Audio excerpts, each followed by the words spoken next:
Aceh ini bahagian daripada Indonesia saat ini. Mendesak Indonesia dan para bandit-bandit GAM untuk segera menyelesaikan persoalan Aceh dengan bangsa Aceh itu sendiri. Mengapa saya bilang bandit? Karena ini tidak mewakili pada kepentingan bangsa Aceh, tidak mewakili pada perjuangan Aceh, tidak mewakili dari cita-cita para saudara. Karena mereka mendusta, membohongi rakyat Aceh. Maka sepantasnya mereka kita bilang bandit-bandit. Betul. Allahu Akbar. Allahu Akbar. Allahu Akbar. Merdeka.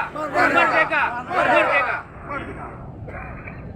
Artinya, dua mendesak Indonesia dan para bandit-bandit GAM itu segera menyelesaikan persoalan Aceh dengan bangsa Aceh itu sendiri.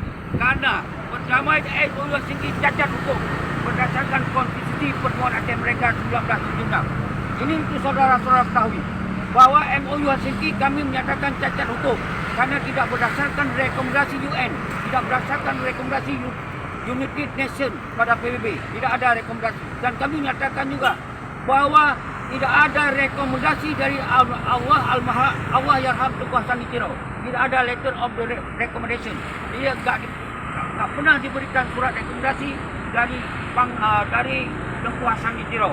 Ini boleh ditanya sama Malik Mahmud Darakarakan. Ada enggak surat rekomendasi yang jelas bahwa ini perdamaian ini disetujui oleh Tengku Hassan Tiro almarhum? Ini poin kedua. Ketiga, kami meminta seluruh bangsa Aceh di seluruh dunia segera membubarkan MOU Helsinki dan turunan-turunannya karena ilegal dan cacat hukum.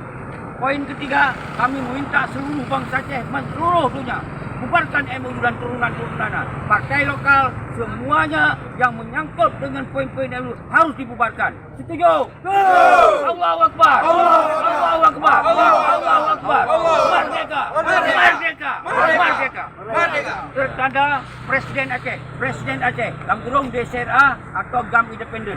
Tengku Sri Usman Seki. Ini pernyataan dalam bahasa Indonesia.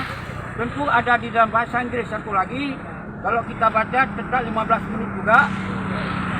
Tentu ini kami baca, setelah itu baru kami membuatkan diri kepada saudara-saudaraku keamanan.